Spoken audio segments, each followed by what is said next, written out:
Writing is the most important entity you can possibly have before beginning anything. When I started to think about a sequel, I met with David Scarpa, and we sat and talked because I had certain parts in my head. He said, essentially, I'd like you to start writing Gladiator 2, and of course, I was really excited. There was a lot of wrestling with all the specific challenges that go with having a movie that's 25 years later, having a movie where both the hero and the villain die at the very end. But the first movie, in its wisdom, teed up this character of Lucius. And that created the idea of telling the story almost like the Odyssey, in a sense. The Odyssey takes place many years after the end of the Iliad. So it's the idea of picking up these characters much further down the road and telling a story from a very different point of view. The story they came up with, it was brilliant. It speaks to a deep human experience.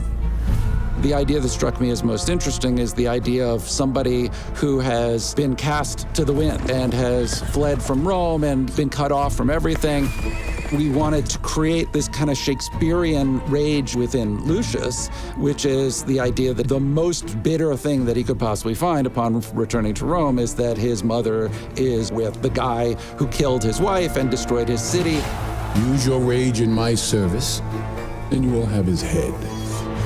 It drives him further from Rome, and so it gives him much further to go when he finally does this 180 over the course of the movie. The gates of hell are open night and day. We are amused. We knew we wanted to have these sort of emperor characters that were from history, but we didn't want to be so direct as to simply redo the first narrative. And so we chose instead the idea of setting up a bunch of possible nemeses. Politics follows power. So a lot of it was about these sort of red herrings or morally ambiguous characters that might go one way or the other, and then weaving our way towards realizing that Maximus is the greatest danger. Rome must fall. You will be my instrument. I will never be your instrument in this life or the next. Lucilla was always the emotional center of it. It's about these two people are torn apart from one another and how they become reunited. I think that's a really powerful driver in movies, is this idea of having two people that you know belong together and yet seeing them split apart. Now that I've found you, I am not afraid. One of the big questions was, how are we going to manifest Maximus in the movie? Because even if he's not there on screen, he's there dramatically. And how do you create his spirit within the movie without actually having him walking around whispering in Lucius' ear? Take your father's strength. His name is Maximus, and I see him in you. But ultimately, we wanted to deliver something that is not the same and yet is worthy of standing next to the first film.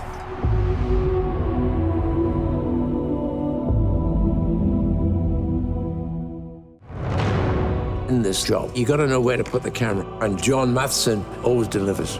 John did the original Gladiator. He did an incredible job. So I wanted him back.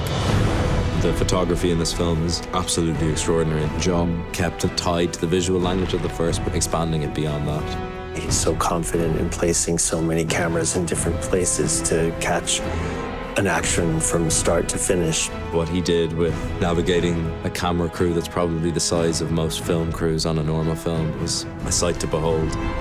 Nothing John does is by chance. He puts context into every moment and makes it interesting. What he delivers is so unbelievably dynamic. It's a testament to him and Ridley building the vision of this film.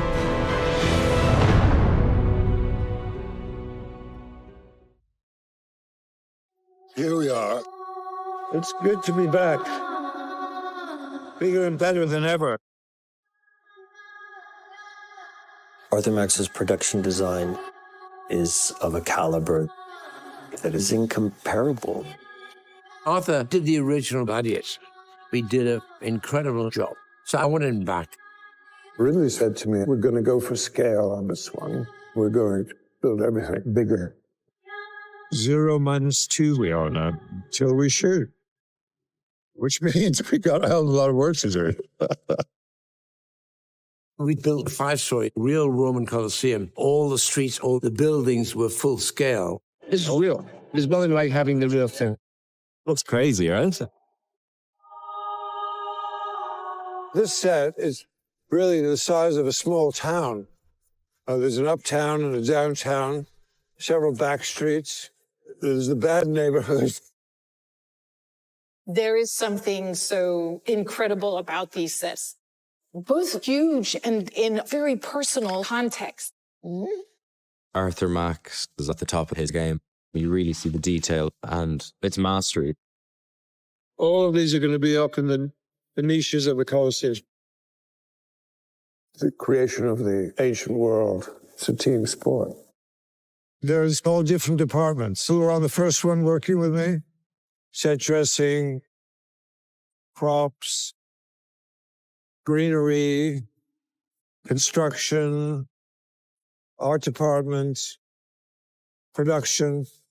And we have to give credit to John Matheson, what is called the Valerium.